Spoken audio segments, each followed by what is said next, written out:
ଶୁଭୁନି ମତେ। ହ୍ୟାଲୋ ମୁଁ କହିଲି ଭଣ୍ଡାରୀ ପୋଖରୀ ନିର୍ବାଚନ ମଣ୍ଡଳୀରେ ବିଜେଡି କଳ ସେଣ୍ଟର କଥା ହଉଥିଲେ। ହଁ କୁହନ୍ତୁ। 4.5 କୋଟି ଓଡ଼ିଆ ନବୀନ ବାବୁଙ୍କର ପରିବାର। ଆପଣ ମଧ୍ୟ ନବୀନ ବାବୁଙ୍କର ପରିବାର ଲୋକ। କାଳିଆ ଯୋଜନା ଦ୍ୱାରା ଆପଣ ଏବଂ ଆପଣଙ୍କ ପରିବାର ସୁବିଧା ପାଇଛନ୍ତି? ନାଇଁ ତ। ଆପଣଙ୍କ ନାଁ କଲେ କାଳିଆ ଯୋଜନା ହେଇଛି। ଏହାକୁ ଆପଣଙ୍କର ଅତି ପ୍ରିୟ ମୁଖ୍ୟମନ୍ତ୍ରୀ ଶ୍ରୀଯୁକ୍ତ ନବୀନ ପଟ୍ଟନାୟକ ଦେଇଛନ୍ତି। ନବୀନ ପଟ୍ଟନାୟକ ମୋ ପ୍ରିୟ ମୁଖ୍ୟମନ୍ତ୍ରୀ ବୋଲି ଆପଣ କେମିତି ଜାଣିଲେ? ଯେହେତୁ ଆପଣଙ୍କୁ ସେ କାଳିଆ ଯୋଜନା ଦେଇଛନ୍ତି ଆପଣଙ୍କ ପ୍ରିୟ ହେବେ। ନାଇଁ ତ, ମୁଁ ତ ସେଥିପାଇଁ କହିନି ମୋ ପ୍ରିୟ ଆପଣଙ୍କ ବୋଲି।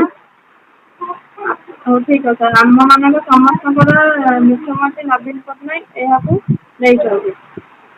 ଏଥିପାଇଁ ଆସନ୍ତା ନିର୍ବାଚନରେ ଆପଣ ଏବଂ ଆପଣଙ୍କର ପରିବାର ନବୀନ ବାବୁଙ୍କୁ ଓ ସଂସଦୀୟକୁ ଆଶୀର୍ବାଦ କରନ୍ତୁ।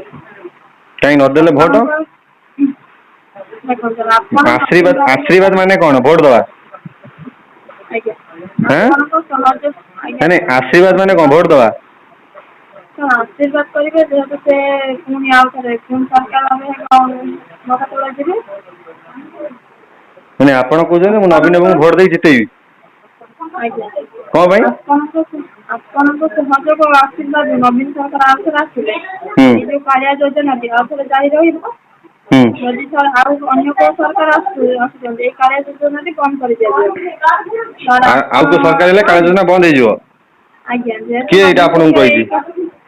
ଦେଖନ୍ତୁ ଯେହେତୁ ନବୀନ ସରକାର ଏଇ କାଳିଆ ଯୋଜନା ବ୍ୟବସ୍ଥା କରିଥିଲେ ହଁ କାଳିଆ ଯୋଜନା ଆସୁଛନ୍ତି ତ କାଳିଆ ଯୋଜନା ରହିବ କି? ନବୀନ ପଟ୍ଟନାୟକ ପଳେଇଲା ମାନେ ତମର ଓଡିଶା ବି ବନ୍ଦ ହେଇଯିବ? ନାଇଁ ସାର୍ ଓଡିଶା ତ ବନ୍ଦ ହବନି କିନ୍ତୁ ଯଦି କାଳିଆ ଯୋଜନାରେ ବନ୍ଦ କରିଦିଆଯିବ ତ ଆପଣ ଚାହୁଁନାହାନ୍ତି ନବୀନ ସରକାର ପୁଣି ଆସନ୍ତୁ ବୋଲି? ନାଇଁ ମୁଁ ତ ଜମା ଚାହୁଁନି ନବୀନ ପଟ୍ଟନାୟକ ଆସୁ ବୋଲି।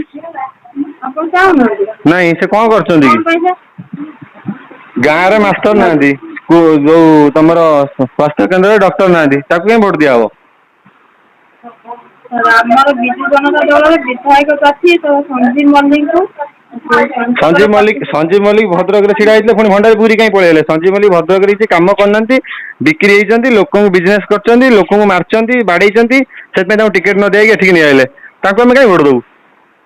ଏମିତି କିଛି ନାହିଁ, ସଞ୍ଜୀବ ସାର୍ ବହୁତ ଭଲ। ଆପଣଙ୍କର ଧାରଣା ମୁଁ କେମିତି ବହୁତ ଜାଣିବି ସେ ଭୁଲ। ଭଲ ବୋଲି? ଆପଣ ଦେଖିଛନ୍ତି ନା ଜାଣିଛନ୍ତି ତାଙ୍କୁ? ହୁଁ ଆପଣ ସଞ୍ଜୀବ ସାରଙ୍କୁ ତଥା ସଂସଦର ପ୍ରାର୍ଥୀଙ୍କୁ ଦୁଇଥର ସଂସଦୀୟ ଭୋଟ ଦେଇ ଆଶୀର୍ବାଦ କରିବା ପାଇଁ ଅନୁରୋଧ କରୁଛୁ। ନାଇଁ ନଦେଲେ କଣ ହବ? ଆପଣ ଭୋଟ ଦେବେ କି ନାହିଁ ସେଟା ଅନ୍ୟ କଥା, ତମେ ତାହେଲେ ଫୋନ କରି କାଇଁ କହୁଛ ଭୋଟ ଦବାକୁ?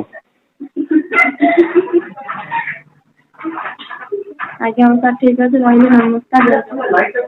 ଆଁ ଆଜ୍ଞା ସାର୍ ରହିଲି, ନମସ୍କାର, ଜୟ ଜଗନ୍ନାଥ। କୋଉ ଭଣ୍ଡାରୀ ପୋଖରୀରେ କେତେ ଜଣ ଡକ୍ଟର ଅଛନ୍ତି? ହ୍ୟାଲୋ।